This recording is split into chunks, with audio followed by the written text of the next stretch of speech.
county-wide meet and greet, social. Thank you for coming. Thank you for enjoying the food we've made. We've had volunteers who work very hard to create homemade, wonderful vegan and vegetarian GMO-free dishes, so hopefully you're enjoying it. This is a very informal event, so while the speakers are talking, please feel free to go back. So having said that, if you have any direct questions for our speakers, please do keep them till the end. We're going to have an open mic, so you all get to come up and share your thoughts and ideas with us. I'm just going to quick go over our program first, and then share with you just a short history of our chapter here in Santa Clara. And after that, we will have our speakers come speak for us. We're just going to start really quick. We're already running a couple minutes late. I'm going to introduce you to our party and our county council members who are here. We're going to have our guest speakers speak. Barry Hermanson will speak, Sandy Perry, David Ledesma, Christine Pepin, and Advyth Ramachandran, and myself will be sharing our ideas and our information about our campaigns, and just pretty much get you excited about the Green Party. After that, we're just going to have a half-hour speak out where you get to come out and tell us your ideas. Share with us what you think your Green Party chapter should be doing in Santa Clara, and let us know about what your passions and interests are. So first, let me tell you, most of you as Greens know this already, but it never hurts to remind ourselves how amazing Greens are, right? We have 4 pillars that literally guide what we do. We have Brian Good, who creates these amazing signs, and if you look up there they are, we created democracy, social justice, peace, and ecology. We literally recognized as a party a long time ago that these are quite indivisible. These cannot be achieved individually. We can't address our ecological disasters without addressing social justice consequences that they have in our society. So together, these can form an entire platform. It's a human platform, and that literally is what the Green Party is about. Now, these also are the 4 components of our 10 key values. We have a lot of values because humans really have a lot of values. We have to be mindful of our planet, of each other, and of our own humanity. So the next set of 6, one more, are actually other key values that strengthen the Green Party and keep us literally the moral imperative for this country. I don't throw that wording around lightly, but when we talk about how we will continue to survive, how we will sustain not just our society, but what makes us uniquely the creatures that we are, the Green Party encapsulates that in what the 10 key values are. Brian is also working on an amazing sign that has them all listed. It's still under construction, and he actually has some great signs. Hopefully you've seen some of them in our images that you see. So here I just wanted to make a quick reminder why the Green Party is actually the party for the people. It is the party of the people. It is the party by the people. Because if we are allowed to actually take our rightful place in leadership of this country, we will be able to deliver on those key values. We are built completely by true organizing, grassroots organizing. We're not taking any money from corporations, from super PACs, or from lobbyists. And that uniquely puts us as a party that's on 48 states on the ballot, uniquely puts us at odds with the top 2 parties that are built and owned by corporations in this country, and multinationals. So now I'm going to give you a pitch about the Green Party, because for those of you who aren't registered, and for those of you who have friends who aren't registered and share those values, it is about time we really step up and we register and vote for our values, not for our fears. Because it's really easy to be afraid. In case you haven't noticed, every hour there's a new story that is meant, designed, manufactured, and created in reproduce to make us afraid of each other, make us afraid of the future, make us afraid of our government, our neighbors, and literally cripple us with fear so that we are much easier to manipulate. So, why register green? These are really compelling reasons, and I'd love for each of you to think of 5 friends that you have who could use this token, right? You know, you sit around, go over a cup of coffee, and remind them that the reason they're not green is just not good enough when they share the values. So it really is a way of voting for your values. Registering green also makes a really effective political statement. It is telling every politician and every party out there that green values, that green voters, and green policies matter, that they cannot be ignored. Also, it really is a way of returning ballot access. You probably all know that it's taken us 30 years to get on as many states' ballots as we have. Before every election, we have to do that dance all over again. And it's a lot of money and it's a lot of time with very limited resources. And this, by having a lot more Greens registered, we actually circumvent that in many of the states. California, woohoo, is grandfathered. So the last reason, not the least, is actually doesn't limit the majority of voting options. We have, myself, have switched between Democrat and Green because of who I wanted to vote for. But the fact is that that only applies in the general election and in the primary for a presidential seat. Or all the other elections, it doesn't really matter. It doesn't limit your choice. So why not register for a party that you agree with? So I wanted to quickly tell you a couple of things about our chapter. So the Green Party in the U.S. was actually founded in 1991. There were other types of, not an official party before that, but the Green Party of California was established shortly after that in 1992. This was done through a petition gathering campaign, which took a lot of effort. And in fact, I'd like to remember Caroline Jacob, who was one of the founding members of our chapter. We have recently lost her, and I'd love to say hi to her and remind you that she was actually among the first organizers to put the Green Party on the California ballot. That's what it takes. That's grassroots organizing. Right now, we have approximately 3,700 registered Green just in our county alone. So that's a lot of people. So we really need to have a lot more chairs in here, right? We needed to reach out. We did this outreach program, and we reached some of you. Thank you so much for answering the call and being curious and coming out to see us. I'll tell you a little bit later about the stuff that we do, but you hear from our speakers as well. Essentially, our chapter is focused on movement politics. We haven't had many folks run for office, but we are interested in healthcare, workers' rights, renters' rights, environment. And we have had in our history about 4 to 5 candidates who've run for local and state offices. Currently, we don't have any candidates. Our active campaigns that you're going to hear about, some of these are affordable housing, an anti-war and anti-militarism campaign. We have a divestment from fossil fuels and community choice energy. These are specific work that we're doing that you'll hear about. Also, we want to really get involved with our community. We want to do some coalition building. There's some amazing groups that are doing great work for social justice. And that's where we need to be. We're doing a lot of programs with them and a lot of events with them, but we'd like to do more of that. There is a organization that I'll also let you tell you about later, but that is focused on election reform. And that's another thing that we as Greens have to really push, because we won't get our voters and we won't get our votes counted unless we fix the election system that's not working. So really our mission is focused around growing the Greens in this county. We want Santa Clara to start getting up to where Alameda County is in terms of Green registers. So that's what we're going to work on, and we'll tell you about volunteer opportunities later. All right.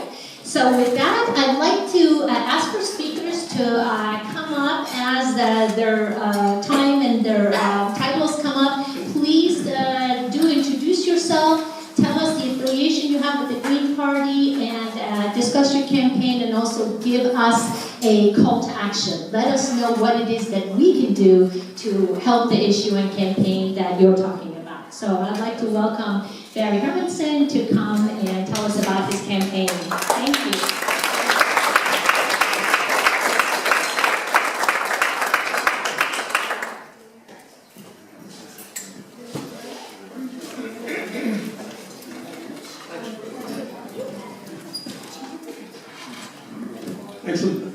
Can you all hear me without the mic? Yes. Yes. Great. Unaccustomed as I am to public speaking. And you have a great voice. So, yes, I'm a candidate for Congress in San Francisco. This is the fourth time that I've been a candidate opposite Nancy Pelosi. And I am really looking forward to this year finally finishing in the top two. The first two times that I ran, I got a little more than 6,000 votes and finished third behind the Republican candidate. Last year, I worked really hard for about 5 months and more than doubled my vote total. I got about 13,200 votes. I still fell 2,000 votes short. So I decided after that election, after the June primary last year, that I was going to work 1.5 to 2 years to make up that difference, and hopefully I'm shooting to double my vote total from 2016, which would pretty much guarantee me being in the top two. Democrats have gone out and they've recruited a candidate to run, a progressive. Unfortunately, this gentleman has had no history of advocacy in the community. He's unknown. They've created a nice platform for him, and I'm sure Democrats who cannot bear to vote for any other party he'll get their votes. I still believe that I am going to beat him. And the significance of that,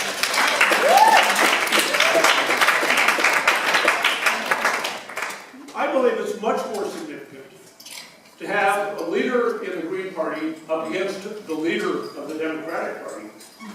Much more significant than having a progressive Democrat challenge Nancy Pelosi.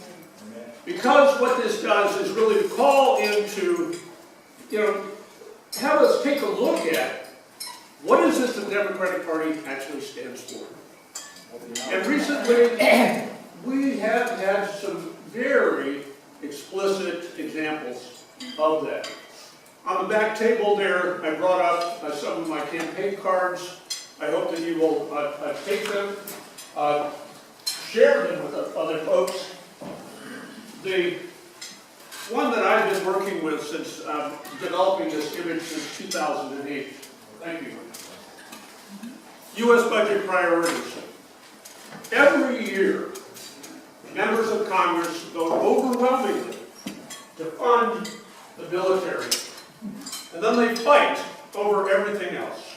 Literally, they fight over everything else. This year, on the back of my current card, finally,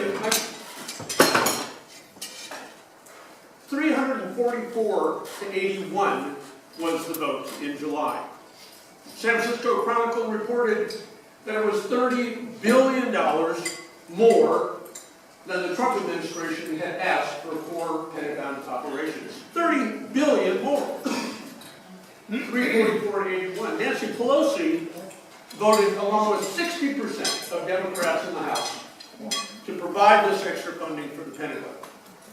And now they're going to come at us later in the year and say, oh, help us maintain funding for the EPA. Help us maintain funding for education and health care. What a joke. So that was 79% of the members of the House that voted yes. The Senate, just this week, they voted on the same bill. What was the vote? 89 to 8. They outdid the House, 89%. And what's really shocking is that the senators that voted yes included Elizabeth Warren, Cory Booker, and Kamala Harris. all three of whom are rumored as potential candidates, presidential candidates in 2020. What about Bernie? Oh my God. Bernie. Bernie, who has not been a friend in regarding to help, to military spending. He has a long track record of supporting military spending. Frank can talk about that. He voted no. He was one of the 8 to vote no. So it's just stunning how much they all fall in line to do this. So somebody went and asked at Elizabeth Warren's office, why did she do this? And the staff says, oh, not to worry. When it comes up, this was only an authorization bill. When it comes up in the appropriations process towards the end of the year, Senator Warren will be fighting for increased funding for all the other services here that are in the green portion of this budget. Really? Why? Why not vote no now and make a stand? And she is telling us really where her heart is. You know, you know, and she is seen as a progressive champion in the Senate. It's just unbelievable. The other part of my campaign here is regarding health care. And you all know about SF12th, and Bernie just introduced his S1804. I brought along a couple of signs here in case, you know, when you guys are out doing tabling, you can take some. I have a few more. It's, of course, not going anywhere in the Senate, in the Republican controlled Senate. But Bernie did promise to take it out to every state in the union so that people can talk about it. This is really valuable. I believe that we can achieve single-payer universal health care. The leadership of the Democratic Party doesn't want it. And this is something, as Greens, we have a solid issue to be talking to voters. Because a great majority of people in America do want single payer. And I think that I'm out of time here, so. Thank you.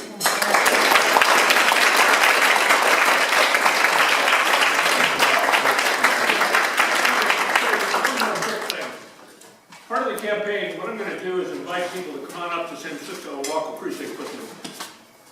I'll be sending out an email in the next couple of weeks.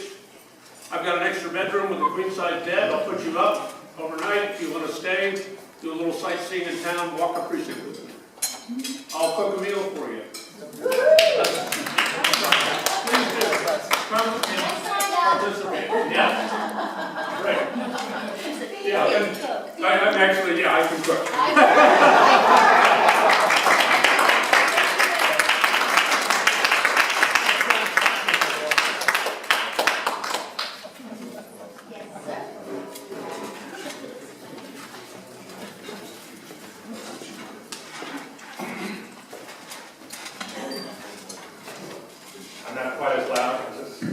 I'm not quite as loud as Barry, but does this sound okay? Yeah. I'm Sandy Perry. I'm the president of the Affordable Housing Network of Santa Clara County. I'm also on the county council of the Green Party.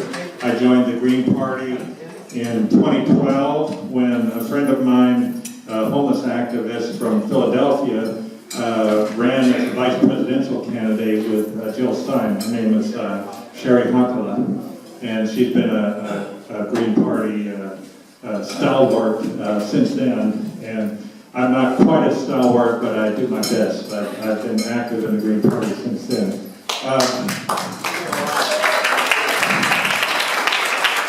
It just occurred to me, while we're giving out applause, can we give some applause to the people that prepared this food over here?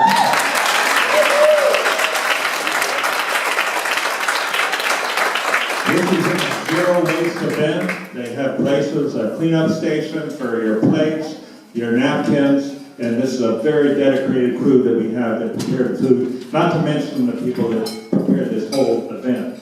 And I felt a little guilty because I'm on the county council and all I did was show up. So, And I appreciate everything you did. There's a lot going on in affordable housing. We have 83% of the people in the Bay, the renters in the Bay Area are thinking about leaving because they can't afford to live here. We've got a serious problem. And it's nothing, people are fighting back, but we haven't been able to turn the tide yet. I've been involved in a major rent control struggle in San Jose. We've been to the city council over and over again. We finally won what's called the Just Cause Eviction Protection in April this year. By pressuring the city council, by taking demonstrations into the council members' districts, and pulling together, we had a very broad coalition of people in unions, Sacred Heart Community Service, which is probably the best, one of the best social justice organizations in San Jose, which not only provides services to people, but also organizes them to advocate. But we're not done. The rent control battle goes back to City Hall again in November, November 14th. They're going to vote again on a number of different measures. One is they already agreed to lower the rent cap to 5% a year. Now we're asking them to lower it to what the CPI, which is about 3% a year. And so that's going to be a big battle. We had a big meeting at Sacred Heart Community Service last night with renters, giving feedback to the city. And the feedback that the renters are giving the city officials is that they can't afford another nickel of rent to pay. People said, can you afford a 3% increase, which is, they said about $40 to $45 a year. Can you afford that, $40 to $45 a month? Can you afford that? People said, well, I can pay it, but then I won't be able to pay my PG&E bill. I can pay it, but I won't be able to buy as many groceries. I can pay it, but I won't be able to get all my medication. People were saying, there was people in the room, a lot of seniors, 70, 75 years old, because they asked, what kinds of sacrifices do you make to pay the rent? They said, I can't retire. I can't retire. A renter in San Jose cannot retire. There's no, because the rents go up every year, and fixed incomes do not go up. So that's the type of situation we're in. We have to persuade the city council of that. Unfortunately, the city council is divided between people who listen to tenants and people who listen to landlords. And it's about 50-50 on the city council. So everything that we do is really important. And actually, I've got letters back there for people who live in San Jose to fill out to your council member. There's a couple of other things. We're trying to limit capital pass-throughs. We're trying to cover duplexes. We're trying to ensure due process and evictions. So those are all part of that letter that we're asking people to sign that's in the back of the room. But the types of things that are going on are outrageous.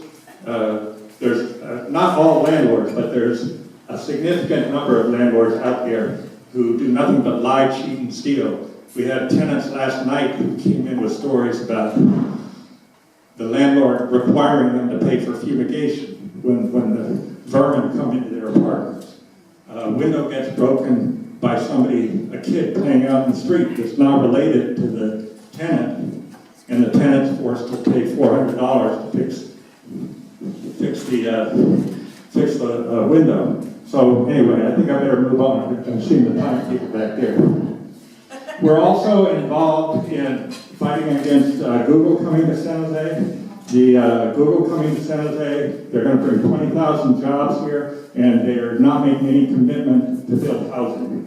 We have a broad community coalition which is fighting to build that housing, to force Google to build that housing as a price of being able to buy this property that they're trying to get down at Diridon Station. Google, the mayor actually said that Google's not responsible. Google didn't create San Jose's social problems, so it shouldn't be held responsible for fixing them. But we believe that anybody that wants to be part of this community has to take responsibility of being a good neighbor and not just taking advantage of us.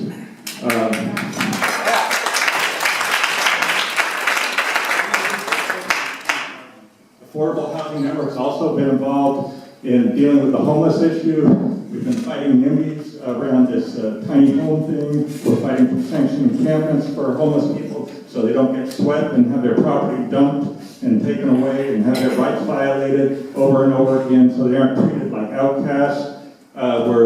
They have a term in San Jose called abatement, homeless abatement, and that's what they think of, that the homeless are like mosquitoes or something that need to be abated. Well, we need to turn that around. So, also we're involved in the federal budget crisis. There's a group of tenants in Milpitas at Sunny Hills Apartments.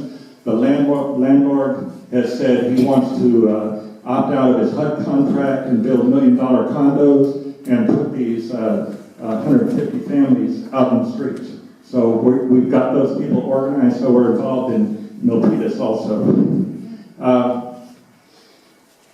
One of the things that I've been involved in with this, around this affordable housing stuff, I've realized that, you know, it's one thing, it's very important, and especially for the Green Party, we need to get down and organize with people. Get with people, build a base among the poorest people in our community, because those are the people that are going to fight for change. Those are the people that have no choice but to fight for change. So we need to build that base. But we also need to keep our independent politics alive, and that's why I'm in the Green Party, is because one of the problems when you get down there and you're organizing is that if you don't pay attention, there's politicians that will just use you, and you will get directed back into the Democratic Party. So that's why I've always maintained my Green Party membership, and I'm a proud Green Party member, and I fight for independent politics wherever I go. As far as things to do, just a couple of calls to action. Sign the letters back there, especially if you're a resident of San Jose, and make a personal statement. And also,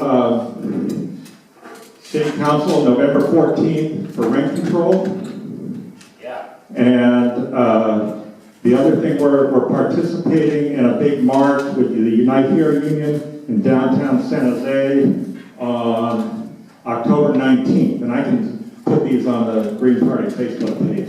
October 19th, there's going to be a big march with the Unite Here Union, which is not just for the union, but for justice from Google. So thank you very much.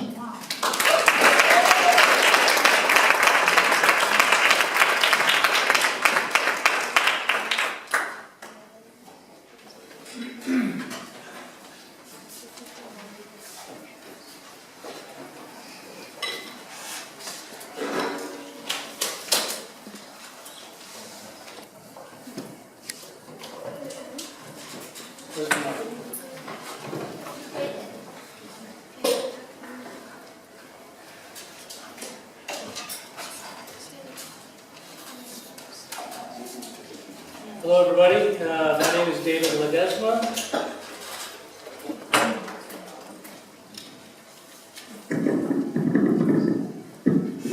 That's better. Don't start my time yet.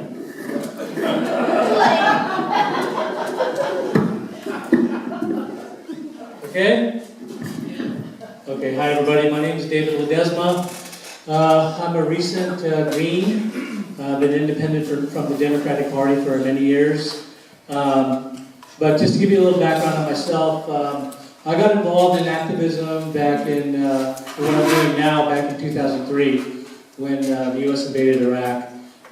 There were a lot of people in the streets back then, and those of you who remember, you know, George Bush had like a 96% approval rating at that time, and I was glued to the TV, thinking I was the only person who felt the way that I felt. But what had happened was, at that time, all my memories came flooding back from 1967, when my oldest brother was killed in Vietnam. He was 20 years old. And it's something that I kept inside for a very long time. So when Iraq happened, you know, everything came flooding back, and I thought, you know, I have to do something. I was 13 when he was killed, and I'm an adult, and it's about time I got involved and started doing something. So I heard about a protest in San Jose against the war, and I saw a poster for it, and I thought, you know, I'm going to go. I've never done anything like that in my life. And we went to the corner of Stevens Creek in Winchester and San Jose, and no, before that it was a march. There was 5,000 people, and it was incredible, because I felt that there's all these other people who felt the way that I felt. So I thought, this is what I want to do. I have to keep doing this. We protested at Stevens Creek in Winchester for a few weeks. Every weekend, the news was out there, we were on TV, and because we were on TV, a pro-war, pro-Bush group came out and started protesting us because they saw us on TV. So after about 2 to 3 weeks of that, the war was raging on, and the group decided they were going to stop. And I thought, you can't do that. You know, this war is still going on. You have to continue.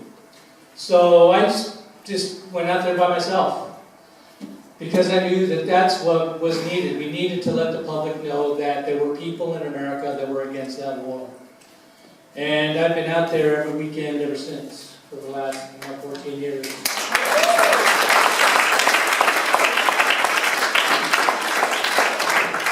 A couple of the street signs that I have, I put out on the sidewalk. These are some of the signs that I've made. I have other people join me from time to time. But I think it's real important that we have an anti-war face in the community. I think it's really, especially with what's going on now in North Korea. I mean, you know, that's just a tragedy what's going on there. In Syria, in Yemen, in all over Iraq and Afghanistan, still this is going on. And we really need to show in America that there's an anti-war voice. And one of the ways that we can do that is by getting out on the street corners. It doesn't have to be on the corner that I'm at. It can be on a corner in an area of your town where you live. But we have to show a visible face of anti-war. It's amazing when we get more people out there on the corner, the feedback that we get. The car honking we get is deafening. There is definitely a sentiment in this country that people are against war and that they want to stop this madness. But they feel that there's nothing that they can do. Recently, the Trump administration was very proud that they won in Mosul, Iraq, that they won a major victory there. So I made this poster.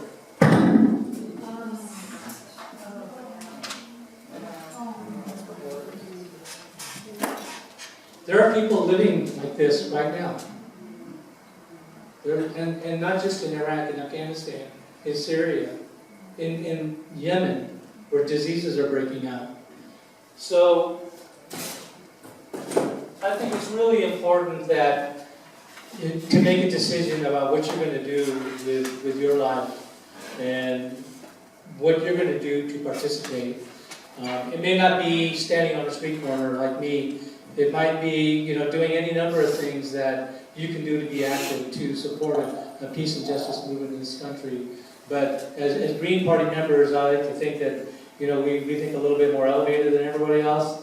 And I think that we need to put that to practice because it's so desperately needed.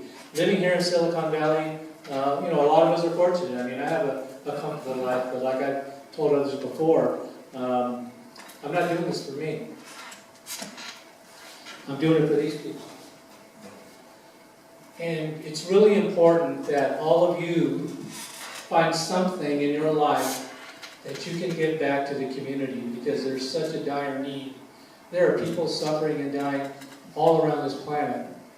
And we really, really need to step up and participate. So one of the goals for this event tonight was to meet you all, to speak to you, and hopefully connect with you where you get to participate in that process. Whatever level you're willing to do, it's really needed.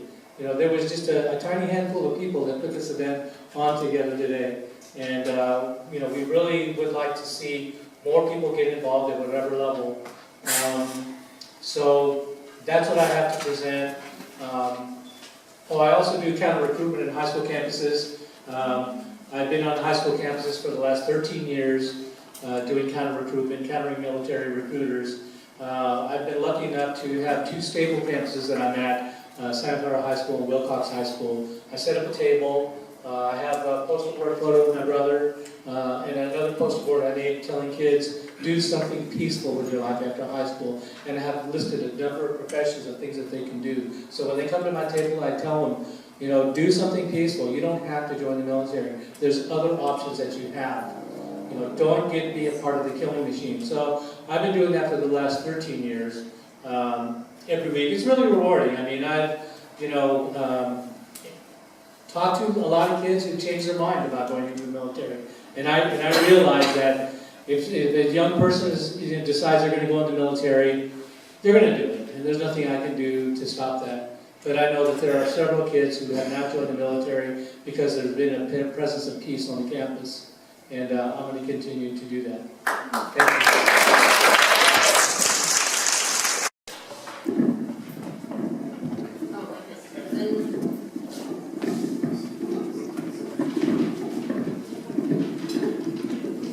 That's perfect. Can you see?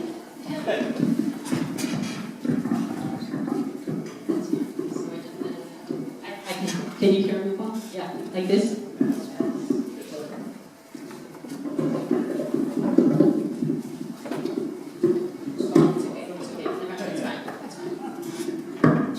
I'll go like this. It's okay. Yeah, I take the mic. Thanks for trying. Are you okay, Mike? Yep, Yeah? we're good. Okay, so I'm Christine. I'm a council member with the Santa Clara County Green Party. I am a formally registered Green for about a year now, so it's pretty recent, but all these values are very dear to my heart. Yeah, just pause it. And anyway, so I'll talk to you about our energy climate actions, climate campaigns, and energy policy. Yeah, continue. And I brought some notes because I have many things to say in a few minutes. I don't want to forget anything. So the environment and social justice are 2 of the pillars of the Green Party, and they are closely intertwined. Because as you know, the people most likely to suffer the consequences of climate change and the greed of the fossil fuel industry are low-income communities and minorities, right? As we saw with Hurricane Harvey in Houston 2 weeks ago, these communities were disproportionately hit by the hurricane. They were stranded, they couldn't go anywhere, they were flooded, and they were also gassed by the chemicals released into the atmosphere when the petrochemical plants were shut down and damaged. And as, I don't know if you know Robert Buller, the father of environmental justice, so he said, tell me your zip code and race, and I can tell you how environmentally vulnerable you are. I mean, this is that serious. So with all the devastation and the cost of lives also of Hurricane Irma, when it hit the Caribbean 2 weeks ago, destroying 95% of the buildings on the island of Barbuda, the Virgin Islands, leaving Havana, Cuba's capital, in rubbles and half underwater, and you'll see pictures also. And now we have what? We have Hurricane Maria, another Category 5 hurricane, barreling through the Caribbean again, in less than 2 weeks, ravaging Dominica and Puerto Rico. I don't know if you've heard, but the entire island is without electricity, and then it will remain like this for at least, they say, up to 6 months. So this is crazy. And this is a picture of in the streets of Havana in Cuba. And then also in South Asia, right? In northern India, you have Bangladesh, and also Nepal, which are devastated by floods and landslides. I mean, thousands of people have died, millions are affected, and these disasters are becoming more severe and more frequent because of human-made global warming. And these are not debatable facts. And one major cause of pollution, as you can see, is contributing to global warming is pipelines, right? As you know, the oil, gas, and coal industries are moving towards more and more forms of extreme fossil fuels. And these fossil fuels rely on extraction, processing, and transportation technology techniques that are dirty, risky, and dangerous. The Keystone XL pipeline that runs from Alberta, Canada to Texas transports oil that is extracted from tar sand, which is, as you know, a heavy form of crude oil that is extremely polluting to produce and also corrosive to pipelines. And so that means that those pipelines can leak, and when they leak, it can have devastating consequences, and they leak often actually. So they have consequences for the wildlife, the environment, the people, and in particular, once again, people from low-income communities, and minorities. So in North Dakota, you know that the Dakota Access Pipeline was rerouted from its original pathway to pass near the Standing Rock Sioux Tribe Indian Reservation without proper consultation from the Standing Rock Sioux Tribe. So they opposed the construction of the pipeline, saying that it was threatening their sacred sites and water supply, but they were ignored. And worse than that, actually, they were fought against with water cannons, shot at with rubber bullets and pepper spray, tear gas, bitten by dogs from private security firms. So all this repression triggered a movement of solidarity, where thousands of people traveled to Standing Rock to be with the Indian Sioux tribe, and actually Melanie over there traveled to Standing Rock, and maybe other people as well. And this is in parallel also a divestment movement was started to ask banks to divest from companies funding the pipeline, building the pipelines and other tar sands pipelines. And also to ask people to divest their money, simply, from these banks, okay? So, we are active here at the local level in the divest movement. And Mel is active in Palo Alto, Mike is filming, and we are active in Sunnyvale. So what do? We go to city council meetings, we address council members and ask them to divest their funds from fossil fuel companies and institution funding pipelines. And ask them to put their funds into public banks or credit unions, right? We send them email, we talk to them, we remind them about items that we would like to take somewhere in their face, and they know we're watching. And also we're trying to build a coalition of partners throughout the Bay Area to try to help each other with regards to divestment.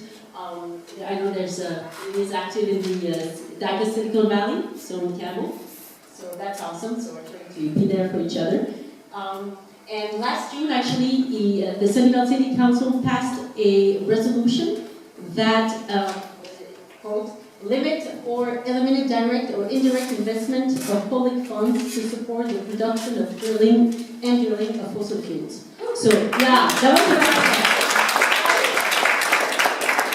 a big step, and actually we got an email today saying that, because we asked them, we followed up and saying that yes, we will introduce a legislation about that at I think it's October 3rd meeting in Sunnyvale. So if you want to join, we'll be there. Make sure that it will be something. And they said that it was going to be socially and environmentally responsible. So hopefully, we'll make sure that happens. The other way of so I have two more things to say. So another powerful way of fighting climate change, and we do need as many things that, weapons, so to speak, as possible, is to put a price on carbon. If the idea of putting a price on carbon is that it will make fossil fuels more expensive, therefore economically undesirable, and people will start switching to cheaper forms of energy, right, like solar and wind. So Citizens Climate Lobby, which is a grassroots organization, nonprofit, that I'm volunteering with, advocates for a national carbon fee with dividends returned to citizens. So quickly, how it works is that they put a predictable, steadily rising fee on carbon, right, and other potent greenhouse gases, actually, and then all the fees collected are divided up and returned to households equally as a monthly dividend, right? So because the price goes up predictably over time, they're saying that it sends a signal So we should start replacing fossil fuels with more renewable energy. And the dividends help households, and especially low-income households, cope with the increased cost associated to a carbon fee. So studies have shown that this should actually take, this proposal should put carbon emissions back to, I think, 50% of 1990 levels in 20 years, which is pretty good. It also would add about 3 million jobs to the economy and save lives as well due to decreased pollution. So that's a big thing. So we're adding. It's a longer-term market-based strategy, but it's one of many climate actions that we can take, right, in fighting climate change. And we're also addressing City Council throughout the debate about that. We've talked about this in Sunnyvale with Mike, and trying to get endorsement. Okay, so lastly, another powerful action to reduce greenhouse gas emissions is, I'm sure you've heard about it, community choice energy, CCE, or aggregation. So, everyone is familiar with that? I think everybody, yeah, okay, awesome. So just to... It's not what you think. It's not what you think? It's not what you think. It's not what you think. Oh, okay. There are companies who are burning coal out of state Yes. to sell energy to CCAs in California because they don't know, there's no auditing. Right. Ask your CCA. I'm familiar with the Peninsula Clean Energy Group. Okay. I'm from there. They don't have the ability to audit. We're still waiting for the audits in the first year of operation. As to whether or not they actually were selling clean power. Okay, and this is not the bills that we're trying to be passed. There's no regulation by the CPUC either. And if you go to a meeting of the board of a CCA, ask them, Okay. when have you been to the CPUC last? They'll either not have gone, or some of us will admit, well, we don't really want to say too much because we might get regulated. That is a California problem, and it's a very serious problem in California. So we'll see. Well, let's No, just move on. But the idea, it's like the Green Party. You have to get involved and understand what's going on. Right, Otherwise, absolutely. you're on their side.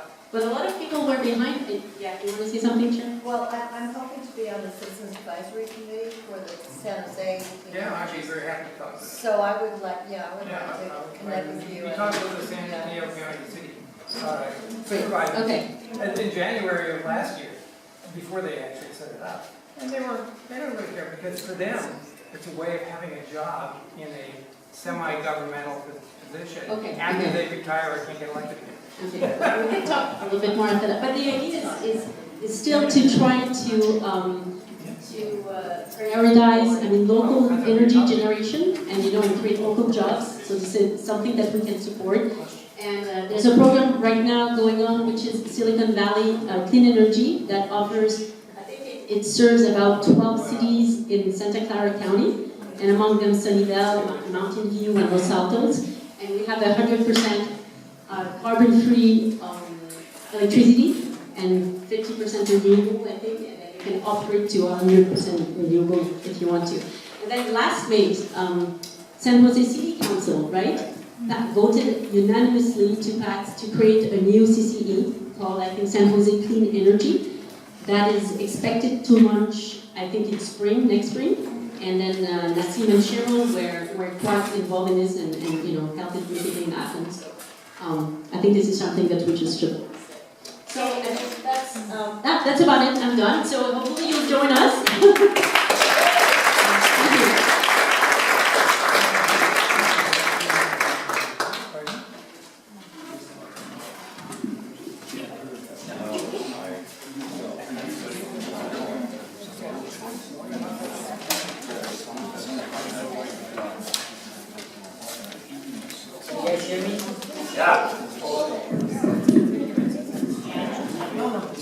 Is this better? Yeah.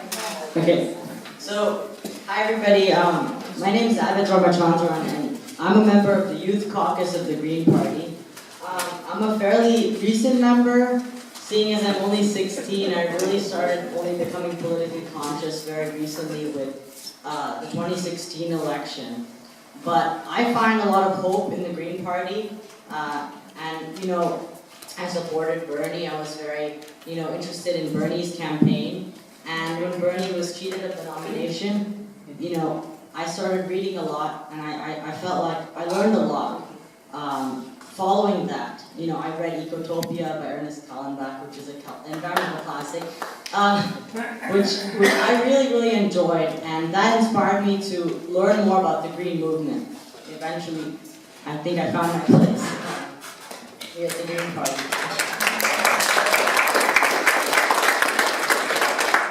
So, as a young person, I'm really, really, really concerned about the future of our planet. And I don't say that lightly. When I say concerned, I mean really concerned.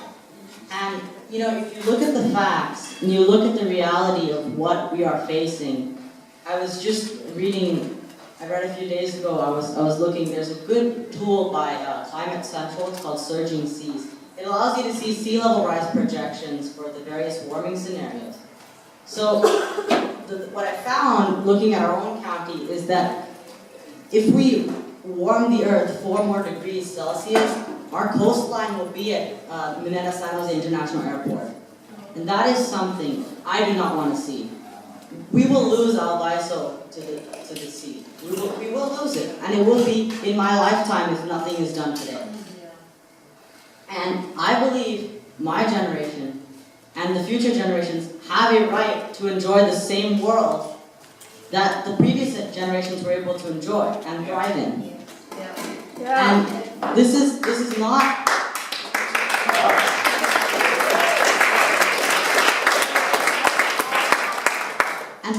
some crazy person prophesizing doom. This is real science. This is hard science. Anybody can look at these resources and fact check me for themselves. And not just sea level rise, but many other things are at stake. Our already failing food system will be crippled by climate change if nothing is done today. And our food system will be so broken. It's already very broken, and it's in danger of being more broken. We just enjoyed some very delicious chocolatey desserts today. Chocolate is going to go through a shortage very soon. Seeing as the equatorial regions are getting warmer and warmer, future generations might not be able to enjoy chocolate and coffee and seafood. All these things that we take for granted, we depend on the planet to provide us these things. Our oceans are at risk, and so seafood might be out of the question. In my lifetime, we might not have salmon anymore if nothing is done today. And some of these things we can't even prevent because we've already done so much damage. But we can prevent the worst of it. I really believe we can transform the world if we act now. We really cannot wait. The planet doesn't have time. I don't want to see my children inherit a planet where Beijing is underwater, where New York is underwater, where Milpitas is underwater, or Fremont. That is not a world I want to see. So we also depend on clean air and open space. We see open space, green space being destroyed all the time, everywhere. I live in Evergreen. We see our hills disappearing at a very quick rate. So as you can see, I'm very, very concerned about the future of our planet. And you can't have an economy without a planet. It's that simple.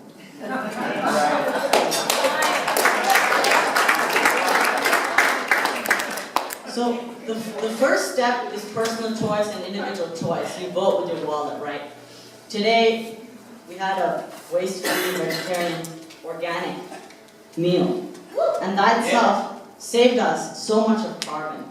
I was just reading the other day, one transatlantic flight, so let's say you're going from JFK to London, or the airport there, will cost the Arctic like a cubic meter of ice. Just one. So we can make a real difference by changing our lifestyles. And it starts with zero waste. So that is one. So environmentally conscious choices, that is the first major step. Everybody can do this. It's not that hard. But what we also need is institutional and political change. We need change on a large scale, and that is where the Green Party comes in. We need a strong national party. I'm really happy that we are running candidates. We really need to run candidates. I think a lot of us would be just so pleased, so relaxed to have green candidates at the federal level, at the state level, who we can trust, who share our values. Because I don't feel like the people representing me today are sharing my values. So with that, I just want to say, please join the Green Party, register with the Green Party for future generations. We depend on you right now to make a change, so we can enjoy the same things you guys and girls got to achieve.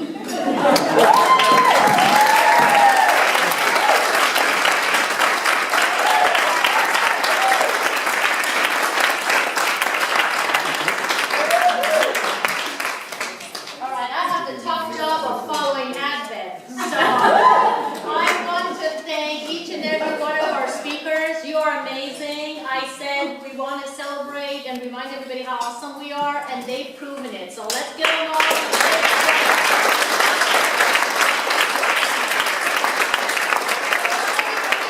I don't want to cut into our comments time from our guests. So I have 3 quick slides, if you can click them for me. I just want to remind you that every single one of these campaigns you heard about, there is a million other stuff we could do, right? Each of us as activists, as community organizers, as just, concerned residents of San Jose have a lot to juggle. So think about how we can make our efforts meta effective. And that's just going to the next level, right? Connecting, coalition building. This is something I'm passionate about, but I wanted, before I turn the microphone over to everybody, just to remind you that we actually have a lot of activities. It's a little hard to read, but Sandy also is one of the people who's organizing our Economics for Activists book club. I think it's going to have a name change. But that's pretty critical. It's about educating ourselves and making these connections. How Advyth is getting inspired is reading an expert's perspective on the climate. We meet every last Thursday of the month in the San Jose Peace and Justice Center. It's our chapter meeting. You're all welcome to come. We'd love to have more of you guys engaged and hear about what we're doing. It's literally about party building. It's not an activist meeting, but we'd like to have you come and figure out how we can work together.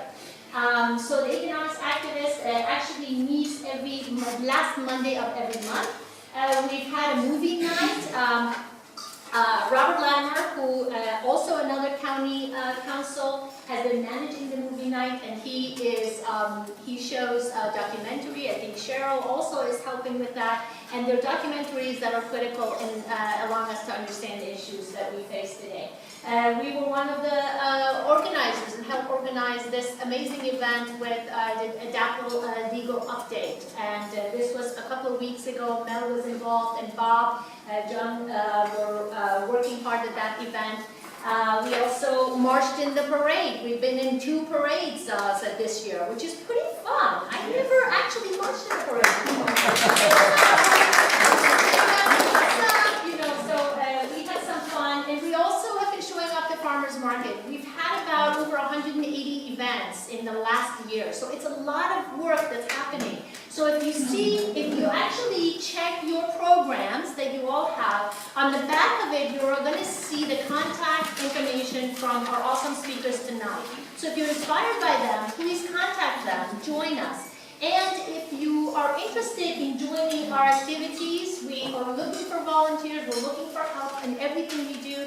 So look at the contact information on the back of that card as well. It'll tell you on the program, and it'll tell you how to find out about our events. Our Facebook page is the best place to go, but we have a website, thegreens.us. We think big. So, we go there and engage with us. We love to keep you engaged, bring your friends, make people green, all of that. So, with that, yes, Cheryl. Did we see a show of hands of who's getting the newsletter? Oh, good question. We have a monthly newsletter, right? That's right. Newsletter, right? Awesome. Yeah, thank you. That newsletter, yeah. Thanks. So for those who aren't getting it, we can sign up for it. Right? Exactly. All those computers on the front desk, if you just give us your email, sign up, you'll get our newsletter. It goes out once a month. It's not very, it's too much, but actually it tells you about all of our events. It gives you a summary of our meeting, what we did, and also the events that we have coming up. Thank you for reminding me. We'd love to stay in touch with you with that. So, Bob, yes. Remind them about the YouTube channel. Awesome YouTube channel. You have seen Mike Gonzalez, our other county council member, right there behind that camera. He has been producing some amazing videos. He's recording our speakers, a lot of our events, and he's performing actually interviews with a lot of the candidates, California Green candidates. So we have a few of them in LA area that he's already has interviews. Those links were in our newsletter. But we have a YouTube channel. Also on the back of your program, that's if you just type in, do a search, you'll find that YouTube channel. If you subscribe, you'll get for free all his amazing videos. So we'd love to get that. Thank you. It's easy to share that, so you can just forward it to your friends. A link in the newsletter also is the great way of sharing what we're doing. So I know a lot of you Greens haven't heard from our chapter in recent years. We have a lot of new people that are coming in. We have a lot of energy going, and we'd love to just welcome you and have you guys help us expand our chapter.